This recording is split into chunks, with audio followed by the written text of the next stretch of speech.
नमस्कार, आप देख रहे हैं पहाड़ टीवी और मैं हूं आपके साथ स्मिता पटवार। चलिए रुक करेंगे उत्तराखंड की तमाम बड़ी खबरों का, लेकिन उससे पहले एक नजर आज की हेडलाइंस पर। डॉक्टर निधि उनियाल विवाद में मुख्य सचिव ने स्वास्थ्य सचिव से की बात। यूथ कांग्रेस ने पंकज पांडे को निष्कासित करने की मांग। रुद्रपुर में आग से 1 दर्जन से अधिक झोपड़ियां हुई राख, मवेशी भी झुलसे। नैनीताल में कचरे के ढेर में लगी भीषण आग से जली 2 कार, जंगल तक पहुंची लपटें। हल्द्वानी के फतेहपुर की रेंज में 6 लोगों को निवाला बनाने वाले आदमखोर बाघ को मारने का आदेश हुआ जारी। 4 धाम यात्रा को लेकर उत्तराखंड पुलिस ने की ट्रैफिक कंट्रोल की विशेष तैयारी, चप्पे चप्पे पर मिलेगी सुविधा। चैत्र माह की प्रतिपदा तिथि के साथ चैत्र नवरात्रि का प्रारंभ हो जाएगा। चैत्र नवरात्रि 2 अप्रैल यानी कि आज से प्रारंभ होकर 10 अप्रैल को रामनवमी के साथ संपन्न होगी। इस बार नवरात्र पूरे 9 दिन के हैं। मान्यता है कि नवरात्र के 9 दिनों में मां दुर्गा के 9 रूपों की पूजा करने से मां भगवती की कृपा बरसती है। नवरात्रि के समय हर घर में कलश स्थापना के साथ साथ ध्वज स्थापना को भी शुभ माना जाता है। देश के प्रधानमंत्री नरेंद्र मोदी की ओर से सभी स्कूली छात्र छात्राओं के लिए परीक्षा पर चर्चा कार्यक्रम का आयोजन किया गया। वहीं कालाडूंगी विधानसभा अंतर्गत कोटाबाग के GGIC और राजीव गांधी नवोदय विद्यालय में प्रधानमंत्री वर्चुअल कार्यक्रम आयोजित किया गया। वहीं कालाडूंगी विधायक बंशीधर भगत ने कोटाबाग के GIC इंटर कॉलेज में आयोजित वर्चुअल कार्यक्रम में प्रतिभाग किया, जिसमें स्कूली शिक्षक और छात्र भी मौजूद रहे। बंशीधर भगत ने कहा कि देश के प्रधानमंत्री की ओर से बच्चों के साथ लाइव संवाद किया गया। प्रधानमंत्री हर क्षेत्र में नए प्रयोग करते हैं और इस बार उन्होंने परीक्षा पर चर्चा के द्वारा बच्चों से सीधा संपर्क किया, जो कि सराहनीय है। वहीं प्रधानमंत्री द्वारा जनपद के छात्रों को बोर्ड एग्जाम के संबंध में कई टिप्स दिए गए। बच्चों ने प्रधानमंत्री की इस चर्चा को सराहनीय बताया और देश के प्रधानमंत्री को धन्यवाद दिया। Good afternoon to all of you. Myself Sonalika और मैं राजीव गांधी नवोदय विद्यालय की 10th क्लास की छात्र हूँ। जैसे कि आज हम परीक्षा पे चर्चा सबके साथ बैठ के देख रहे हैं, हमें इतनी अच्छी अपॉर्चुनिटी मिली है कि हम सब साथ में बैठ के इतने अच्छी इनकी स्पीच देख रहे हैं। तो माननीय प्रधानमंत्री जी के इस भाषण से हम सब बहुत ज़्यादा मोटिवेट हो रहे हैं और हमें लगता है कि आने वाला जो टर्म 2 है उसमें हम बहुत ज़्यादा बेहतर कर सकेंगे, क्योंकि जो हमारा टर्म 1 रहा है उसमें कई बच्चे अच्छा परफॉर्म नहीं कर पाए कोविड के कारण। तो thank you Narendra Modi ji. and I'm studying in Rajiv Gandhi Navodaya Vidyalaya शाद कोटाबाग। तो आज हमने माननीय प्रधानमंत्री नरेंद्र मोदी जी का जो भाषण है वो सुना। इससे हमें बहुत से मोटिवेशन मिला है। मैं कक्षा 12 में हूँ, तो जैसा कि हमारा टर्म 1 रहा है, कोविड के कारण जो हमारा 11th स्टैंडर्ड रहा है उससे हमारी पढ़ाई में बहुत दिक्कतें भी हुई हैं। तो इस कारण जो हमारा जो शिक्षा प्रणाली थी उसमें भी हमें बहुत सारी दिक्कतें हुई हैं। तो आज हम जब मोदी जी के बारे में, माननीय प्रधानमंत्री जी जो हमें बता रहे हैं, इससे हमारे अंदर बहुत सी चीज़ों के बारे में हमें जानकारी मिल रही है और वो हमें शिक्षा के प्रति जितनी भी मोटिवेटेड चीज़ें हैं वो हमें बता रहे हैं। तो मैं बहुत प्रसन्न हूँ कि हमें इतनी अच्छी सुविधा मिल रही है कि हम सब साथ बैठकर माननीय प्रधानमंत्री नरेंद्र मोदी जी को सुन रहे हैं। देखिए, प्रधानमंत्री जी हमारे बहुत ही यशस्वी प्रधानमंत्री हैं और हर क्षेत्र में नए प्रकार के प्रयोग करते हैं। अनेक बार उन्होंने मन की बात के प्रोग्राम किए हैं और लोगों से अपनी बात कही है, और आज उन्होंने परीक्षा पर चर्चा 2022 इस पर चर्चा की है और पूरे देश के लोगों से कोने कोने से संपर्क किया। छात्र बच्चों ने प्रश्न किए, उनका बड़ा अच्छा जवाब उन्होंने दिया है। बच्चे बड़े प्रसन्न हैं और मैं समझता हूँ ये एक बच्चों के लिए बहुत अलौकिक चीज़ है और ज्ञानवर्धक भी है और साथ में उनको एक नई शक्ति भी प्रदान करेगी। उत्तराखंड में डॉक्टर निधि उनियाल के निलंबन मामले पर सरकार जबरदस्त दबाव में है। राजनीतिक दलों के साथ चिकित्सकों और आम लोगों का भी समर्थन मिलने के बाद सरकार ने निधि उनियाल का निलंबन वापस ले तो लिया है, लेकिन अब भी शासन में इसको लेकर खलबली मची हुई है। मामले पर कल मुख्य सचिव SS संधू ने स्वास्थ्य सचिव पंकज पांडे से बात की। उधर एक दिन पहले तक मजबूती से सामने आने वाला चिकित्सक संघ बैकफुट पर दिखाई दे रहा है। दून मेडिकल कॉलेज में एसोसिएट प्रोफेसर निधि उनियाल के इस्तीफे के बाद मचे हंगामे ने शासन से लेकर सरकार तक में खलबली मचा दी है। यही कारण है कि इस मामले के सार्वजनिक होने के बाद खुद मुख्यमंत्री पुष्कर सिंह धामी ने मुख्य सचिव SS संधू को इस पर जरूरी आदेश दिए हैं। खास बात यह है कि इस मामले पर कल मुख्य सचिव SS संधू ने सचिवालय स्थित अपने कार्यालय में स्थित सचिव पंकज कुमार पांडे को बुलाकर उनसे बात की। इस दौरान इस मामले की पूरी जानकारी मुख्य सचिव द्वारा ले ली गई है। उधर स्वास्थ्य सचिव की पत्नी से हुए विवाद के बाद अब दून अस्पताल की वरिष्ठ महिला डॉक्टर निधि उनियाल के समर्थन में यूथ कांग्रेस कार्यकर्ताओं का आक्रोश सड़कों पर देखने को मिला है। अस्पताल की महिला डॉक्टर के समर्थन में युवा कांग्रेस कार्यकर्ताओं ने कल एशले हॉल चौक पर स्वास्थ्य सचिव डॉक्टर पंकज कुमार पांडे का पुतला दहन करते हुए सरकार से उन्हें निष्कासित किए जाने की मांग की है। युवा कांग्रेस के महामंत्री आयुष सेमवाल ने कहा कि इससे पहले भी उनका नाम नेशनल हाईवे 74 घोटाले में सामने आया था, तब भी उन पर कोई कार्रवाई नहीं की गई थी। इसलिए उत्तराखंड युवा कांग्रेस ये मांग करती है कि स्वास्थ्य सचिव को तुरंत प्रभाव से निष्कासित किया जाए। सरोवर नगरी नैनीताल के अपर माल रोड क्षेत्र में कचरे के ढेर में लगी आग ने 2 गाड़ियों को अपनी चपेट में ले लिया, जिसमें गाड़ियां पूरी तरह जलकर राख हो गई। साथ ही आग पास के जंगल में भी फैल गई, जिससे रिहायशी क्षेत्र के लोगों को खतरा पैदा हो गया था। घटना के बाद स्थानीय लोगों के द्वारा आग पर काबू पाने का प्रयास किया गया, जिसके बाद घटना की सूचना स्थानीय लोगों ने फायर ब्रिगेड को दी। सूचना पाकर मौके पर पहुंचे फायर ब्रिगेड के कर्मचारियों ने आग पर बामुश्किल काबू पाया। आपको बता दें कि आग इतनी विकराल थी कि जब तक टीम आग पर काबू पाती तब तक 2 कारें पूरी तरह जल चुकी थी। मौके पर पहुंचे मल्लीताल कोतवाली के SI हरीश सिंह ने बताया कि जिस क्षेत्र में आग लगी वहां पर कचरे के ढेर में किसी शरारती तत्व द्वारा आग लगा दी गई, जिससे अनुमान लगाया जा रहा है कि आग पहले गाड़ियों तक पहुंची, उसके बाद जंगल में फैल गई। मौके पर पहुंची दमकल, वन विभाग और पुलिस की टीम के द्वारा आग पर पूरी तरह से नियंत्रण पा लिया गया। गनीमत रही कि समय रहते दमकल कर्मियों समेत वन विभाग द्वारा आग पर काबू पा लिया गया, नहीं तो बड़ा हादसा हो सकता था, क्योंकि जिस क्षेत्र में आग लगी वहां पर घनी आबादी क्षेत्र है। अगर आग विकराल रूप ले लेती तो आग पर नियंत्रण पाना वन विभाग समेत दमकल कर्मियों के लिए चुनौती बन सकता था।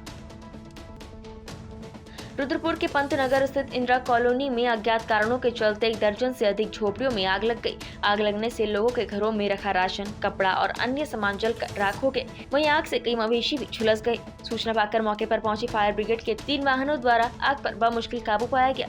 पंतनगर थाना क्षेत्र की इंदिरा कॉलोनी में कल सुबह 10 बजे अज्ञात कारणों के चलते आग लग गई। आग लगने से 1 दर्जन से अधिक झोपड़ियां जलकर राख हो गई। फायर ब्रिगेड की 3 गाड़ियों की मदद से आग पर बमुश्किल काबू पाया गया। देखते ही देखते आग ने 1 दर्जन से अधिक झोपड़ियों को चपेट में ले लिया। स्थानीय लोगों ने आग बुझाने का प्रयास किया, लेकिन उन्हें सफलता नहीं मिली, जिसके बाद फायर ब्रिगेड को घटना की सूचना दी गई। वहीं आग लगने से कई मवेशी भी झुलस गए। आग से कितने का नुकसान हुआ है उसका आकलन किया जा रहा है। वहीं आग लगने का स्पष्ट कारण सामने नहीं आया है। हल्द्वानी के फतेहपुर की रेंज में आतंक का पर्याय बने आदमखोर बाघ को मारने के आदेश जारी कर दिए गए हैं। एक लंबे समय से क्षेत्र के लोग इस आदमखोर बाघ के आतंक में जी रहे थे। हालत ये हो गई थी कि आदमखोर बाघ रात की बजाय अब दिन में भी लोगों को अपना शिकार बनाने लगा था। अब तक इस आदमखोर द्वारा क्षेत्र के 6 लोगों को निवाला बनाया जा चुका है। आदमखोर को पकड़ने या मारने के लिए स्थानीय लोगों ने आंदोलन शुरू किया, जिस पर हल्द्वानी विधायक सुमित हृदयेश ने DFO को आड़े हाथों लेते हुए स्थानीय लोगों को इस मुसीबत से निजात दिलाने को कहा। विधायक के हस्तक्षेप के बाद वन विभाग ने आदमखोर बाघ को मारने के आदेश जारी कर दिए हैं, जिसके बाद फतेहपुर रेंज पे वन विभाग ने गश्त बढ़ा दी है। जल्दी शिकारी इस बाघ को ठिकाने लगाने का काम पूरा करेंगे। उधर आदमखोर बाघ का शिकार बने मृतकों के परिजनों को सांत्वना देने के लिए विधायक सुमित हृदयेश उनके घर पहुंचे और हर संभव मदद करने का आश्वासन दिया। उधर स्थानीय लोगों का कहना है कि यदि जल्द से जल्द इस संबंध में कार्रवाई अमल में नहीं लाई गई तो पूरे क्षेत्र में वन विभाग के खिलाफ आंदोलन शुरू किया जाएगा।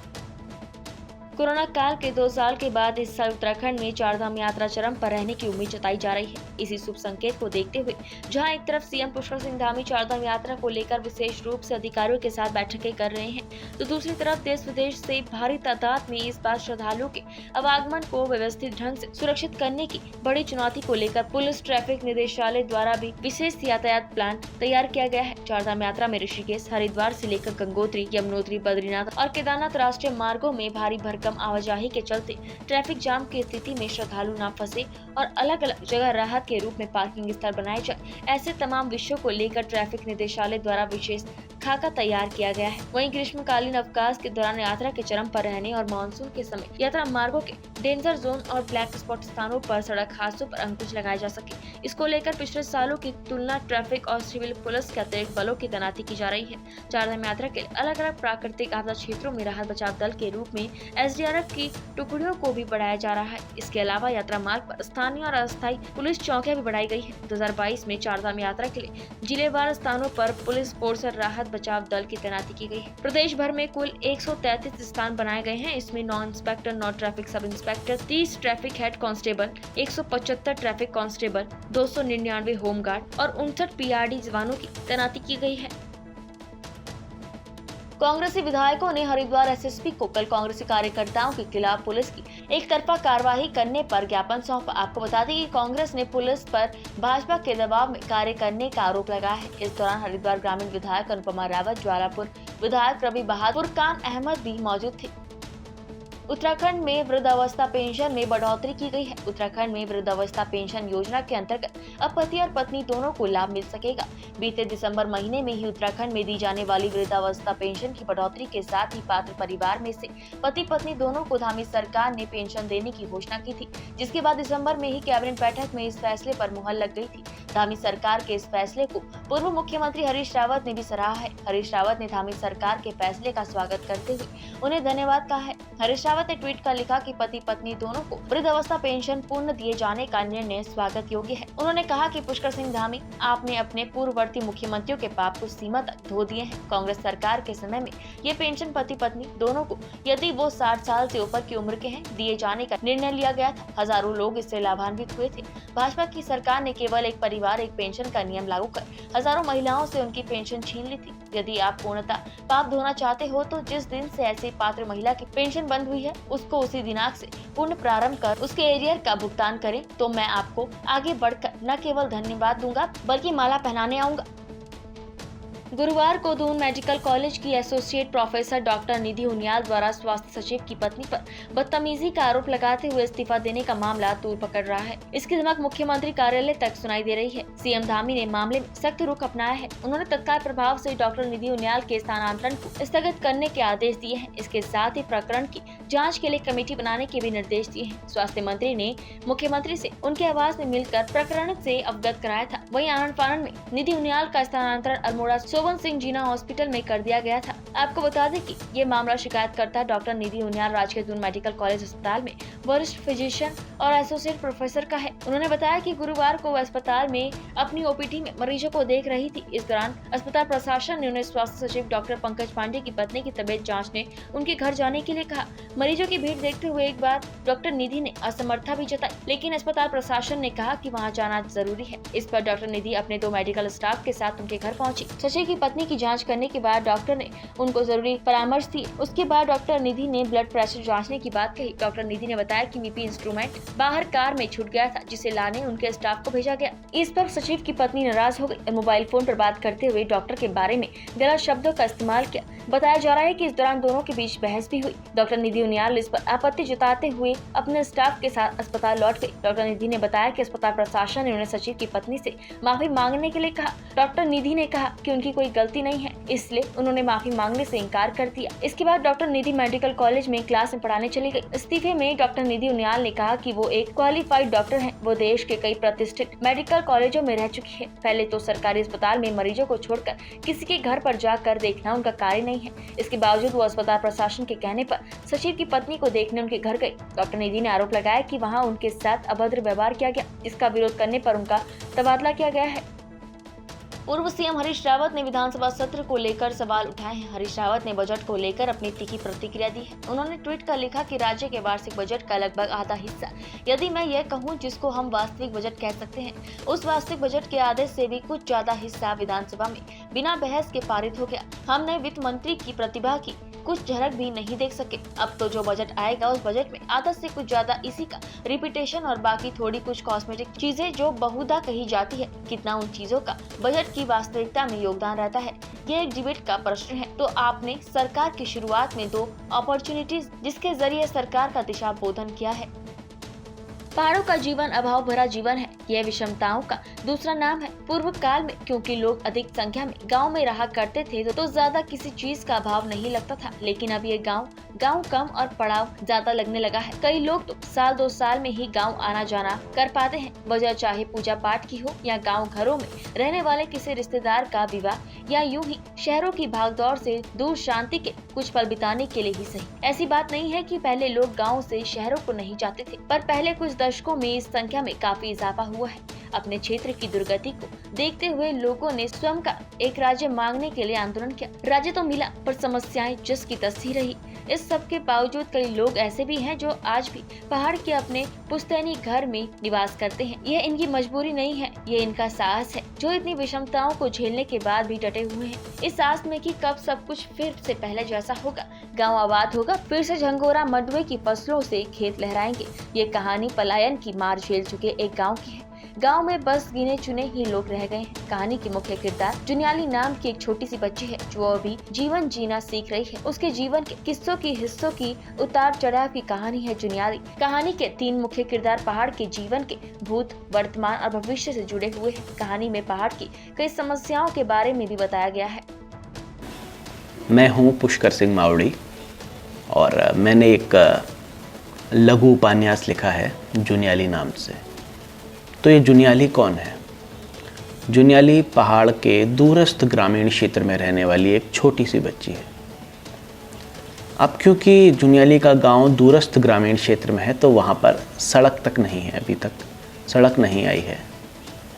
तो इस वजह से ग्रामीण पलायन कर रहे हैं, काफ़ी समय से कर रहे हैं। एक समय ऐसा भी आया कि जुनियाली के पिताजी ने भी देखा कि भाई काफ़ी दिक्कतों का सामना करना पड़ रहा है, तो अपने माताजी से कहते हैं कि चलिए हम भी शहर चलते हैं, यहाँ कुछ रहा नहीं है सुख सुविधाओं के नाम पर। पानी की भी दिक्कतें हैं और खेती अगर करें तो वानर और सुअर उसे उजाड़ देते हैं। कभी बाघ का खतरा है, कभी स्वास्थ्य संबंधी कोई विकार हो गया तो अस्पताल जाने की आफत है। मतलब सड़क नहीं है तो 8-10 किलोमीटर आपको सीधे डोली में लेके जाना पड़ेगा या फिर पैदल रास्ता लगना पड़ेगा। और उसके बाद फिर सड़क मिल भी जाए तो फिर उतना लंबा रास्ता है। तो आप शहर चलेंगे अगर हम, तो हर अस्पताल या हर सुख सुविधा आपको 5-10 मिनट के फासले पर मिल जाएगी। तो ऐसा कह के जब जुनियाली के पिताजी अपनी माताजी से कहते हैं कि चलिए शहर की तरफ को चलते हैं, तो जुनियाली की दादी माँ जो हैं वो मना कर देती हैं। कहती हैं नहीं, मेरी तो एक तो उम्र भी हो गई है अब, और ये हमारे पुरखों का ये जो पुरखों ने इतना अपना खून पसीने से इस धरा को सींचा है, इस मिट्टी को सींचा है, और ऐसे इतनी मेहनत करके ये सीढ़ी नुमा खेत बनाए हैं, और ये घर जो है इसको ऐसे छोड़ के कैसे जा सकती हूँ। फिल्म और सिनेमा जगत के सबसे बड़े सम्मान दादा साहेब फाल्के पुरस्कार से सम्मानित मेगा स्टार अमिताभ बच्चन ने परमार्थ निकेतन के अध्यक्ष स्वामी चिदानंद सरस्वती के पावन सानिध्य में विश्व विख्यात परमार्थ गंगा आरती में सहभाग किया। दुनिया के कई उत्कृष्ट पुरस्कार, शोहरत और उपलब्धियां हासिल करने के पश्चात भी कर्मयोगी जीवन जीने वाले अमिताभ बच्चन ने बड़ी ही विनम्रता और सहजता से परमार्थ निकेतन द्वारा संचालित विभिन्न गतिविधियों का अवलोकन किया। अल्मोड़ा जिले के विकासखंड सल्ट में ग्राम प्रधान संगठन सल्ट के नेतृत्व में प्रत्येक गांव के ग्राम प्रधानों ने सल्ट ब्लॉक मुख्यालयों में प्रदेश की धामी सरकार के खिलाफ जमकर नारेबाजी की। ग्राम प्रधानों का कहना है कि सरकार मजदूरों का शोषण कर रही है, दाम नहीं तो काम नहीं के नारा लगाकर प्रधानों ने सरकार के प्रति विरोध जताया। वहीं ग्राम प्रधान का कहना है कि अधिकारी मंत्री सब की तनख्वाह टाइम पर दी जाती है, आखिर मजदूरों की दिहाड़ी को क्यों रोका गया है? सरकार श्रमिकों का शोषण कर रही है। प्रधानों का कहना है कि शासन प्रशासन के घोर से रवैये से हमें धरने पर बैठने के लिए मजबूर होना पड़ रहा है। मांगे आज चल रही हैं सल्ट के अंदर या पूरे प्रदेश के अंदर, जो मनरेगा में कार्य कराए जा रहे हैं, वो चाहे कुशल श्रमिक हों अकुशल हों, उनका पेमेंट समय से नहीं आ पा रहा है। और प्रधान लोगों को बेर जो है जनता द्वारा दुखी किया जाता है, तंग किया जाता है, क्योंकि प्रधान लोग खुद में खुद परेशान हैं। उनको कहीं से कहीं तक कोई मदद सरकार द्वारा नहीं मिल पा रही है। और आज प्रधानों के जो सारे अधिकार छीन लिए गए हैं, केवल प्रधान एक जाति प्रमाण पत्र और आय प्रमाण पत्र पर ही केवल मोहर लगाने के लायक रह गए हैं, वो भी एक खाली एप्लीकेशन पर। बाकी प्रधानों की मोहर का आज कोई दायित्व नहीं रह गया है पंचायतों के पास, क्योंकि आज जो पंचायतें, जो सरकार कहती थी हम डबल इंजन की सरकार बनाएंगे और सबका साथ सबका विकास करेंगे, जिस हिसाब से सरकार के वायदे थे वो आज सारे मुखर हैं, कहीं न कहीं वो ज़मीन पर नहीं दिखाई दे रहे हैं। क्योंकि आज बहुत बड़ी समस्या है, एक मनरेगा में केवल 200 रुपये की दिहाड़ी एक गरीब मजदूर को दी जा रही है, जबकि 200 रुपये की एक तेल की बोतल नहीं खरीद पा रहा है मजदूर आदमी। तो ये बहुत बड़ी अपने आप में एक बड़ी विडंबना है। मैं सरकार से भी ये निवेदन करना चाहता हूँ कि आज जो पहले मनरेगा में 535 रुपया कुशल की दिहाड़ी सरकार दे रही थी, और वो आज दिहाड़ी बढ़ाने के बजाय जो है 417 रुपये पे कम कर दी गई है, और उसको जबकि 500 से लेकर उसको 800 रुपये तक करना चाहिए था। 500-600 रुपये आज एक पत्थर निकालने वाला मजदूर ले रहा है, और 300-350 रुपये एक महिला मजदूर ले रही है अन्य ठेकेदारों से। और आज जो करोड़ों के ठेकेदार चला रहे हैं, पिछले साल डामर करते हैं, इस साल उसमें गाड़ियां तो क्या जानवर भी फिसल जा रहे हैं।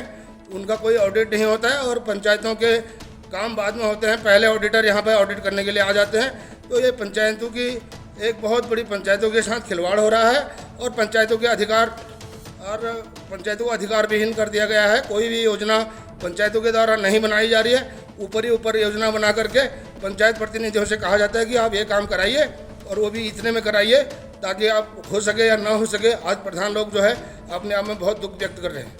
कल बीती 31 मार्च को NSUI के द्वारा कांग्रेस कमेटी के आह्वान पर देश में व्याप्त महंगाई के खिलाफ देहरादून में प्रदर्शन किया गया। NSUI कार्यकर्ताओं ने DAV महाविद्यालय देहरादून में मुख्य गेट पर जिला उपाध्यक्ष उदित थपलियाल के नेतृत्व में केंद्र सरकार का पुतला दहन किया। साथ ही MKP PG कॉलेज इकाई ने जिला महासचिव दिव्या रावत के नेतृत्व में केंद्र सरकार का पुतला दहन किया। सरोवर नगरी नैनीताल में कुमाऊं मंडल आयुक्त दीपक रावत ने नैनी झील में पर्यटकों के बिना लाइफ जैकेट पहने नौकायन करने से संबंधित मामले को गंभीरता से लेते हुए नगर पालिका EO अशोक कुमार वर्मा को फटकार लगाई।